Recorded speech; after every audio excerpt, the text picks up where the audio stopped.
didn't look at it as him a warrior fighting through something so devastating, as something terrible, or something that he didn't deserve or didn't think. That he looked at it as a difficult situation to make the very best of. If Kris was here, like I said, I only been knowing him for 7 days. I hadn't talked to him. I hadn't ate with him. I hadn't played an instrument with him. I hadn't sang with him. But I felt like I got to know him just a little bit better through you. But I think he would say, live on. And maybe rock on. Kris was not like everybody else. He was special. He was blessed. He was talented. He was anointed. And he was what he was. A son, a father, a husband, a friend. He was everything he was supposed to be. And yet it still didn't seem enough. Because he cared about you more than he cared about yourself. I don't usually share things like this, but I wanted to do something that was non-traditional in a traditional service. The unselfishness that I learned about Kris in 7 days has inspired me to know there's people still out there who care, who love. I don't know what you witnessed with Kris. I just hope the opportunity comes that I get to hear about it, see about it, talk about it. Kris, as a man, was wonderful. How do you know that, Pastor? Because I look at you. He will live on in our hearts and our minds and our souls forever. Traditionally speaking, he was blessed. He was anointed.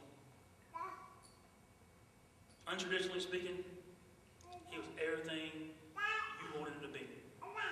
Tell me a time when he wasn't the friend. He wasn't the bandmate. He wasn't the son.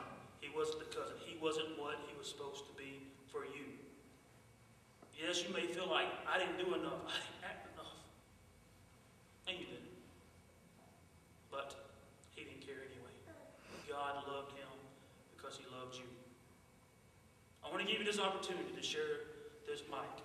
Said earlier, they say he was a jokester, he was a comister, he was someone who liked to tell stories.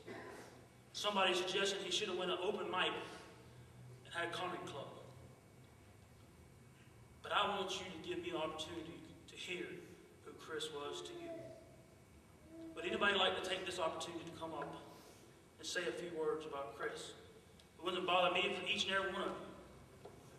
But would anybody like to come up and say a few words about Kris at this time? Sorry, you want me first? Knowing what makes those tick, Kris had it. I got to tell you this. One of the musics that Kris did so well was rock and roll, even though he liked a lot of different kinds. And if you can be in a rock band and find a good screamer, you all know what I'm talking about. It's essential to it. Kris had it. When Kris screamed in television buzz's music, you know, accentuating the excitement parts and all that, it sounded like 10 dentist drills being started up through a Marshall stack. If you heard him, you know what I mean. It was just from deep within, and it just roared like a lion, and all these neat multi-overtones happening, and it was just made you just want to go. So when you heard him do it, so it was really special. Wilson Pickett had it, and Roger Daltrey had it. John Lennon had it. They were all great rock and roll screamers. So Kris definitely had it. And not stopping there. If you don't listen to Kris's entire output, you'll get a lopsided view of his abilities, because he was much more than a rock and roll screamer. He wrote a Roy Orbison sounding ballad, and frustratingly so, he kind of made up the lyrics on the spot, which I kind of resented him for. He would spit them out like a freestyle rapper, even though he wasn't rapping. He did the Roy Orbison sounding ballad. He was toying with electronic stuff near the end, and he was so versatile, and he definitely had it in music. And on the subject of friendship, you know, there's those friends that I mean, you can never have enough friends, but there's always seems like there's 5 or 6 that you don't have to put on airs with. They get you, you get them. They're with you through the highs and lows. That's the way Kris was with me. It was just real comfortable, like he said. Always comfortable with Kris. He was just down to earth, and I never had to act a certain way. And he never had to act a certain way with me, but he was always there, always faithful. He even fixed my iTunes, as I hate messing with the computer. Right before one of the last meals we had together, he came over and fixed my iTunes and my iPod, which I'm grateful for. And if I could talk to Kris directly, I would say, Kris, by the way, I got a new cell phone, finally. He would laugh.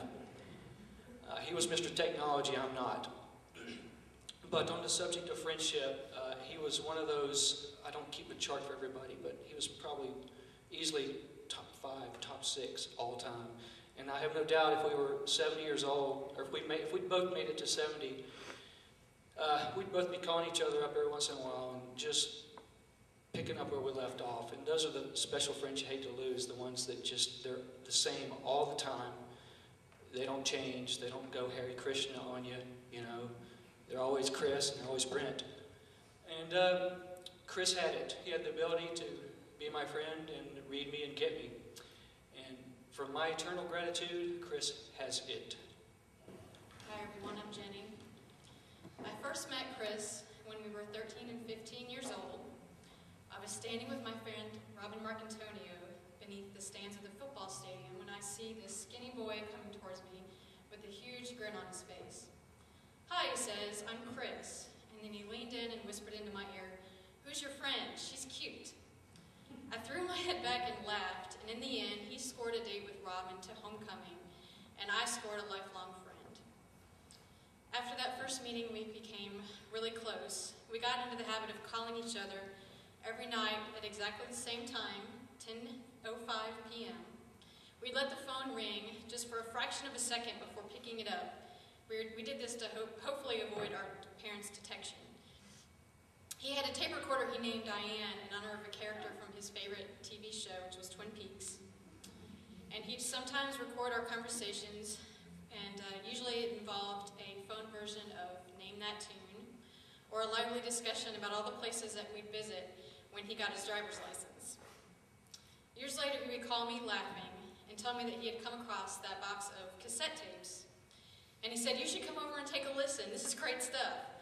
We both forgot about it again, and I'd often wonder where that box of tapes ended up. But one thing that I never wondered about when it came to Kris was what kind of person that he would turn out to be. I saw him grow from a goofy, lovable teenager into a responsible husband and parent.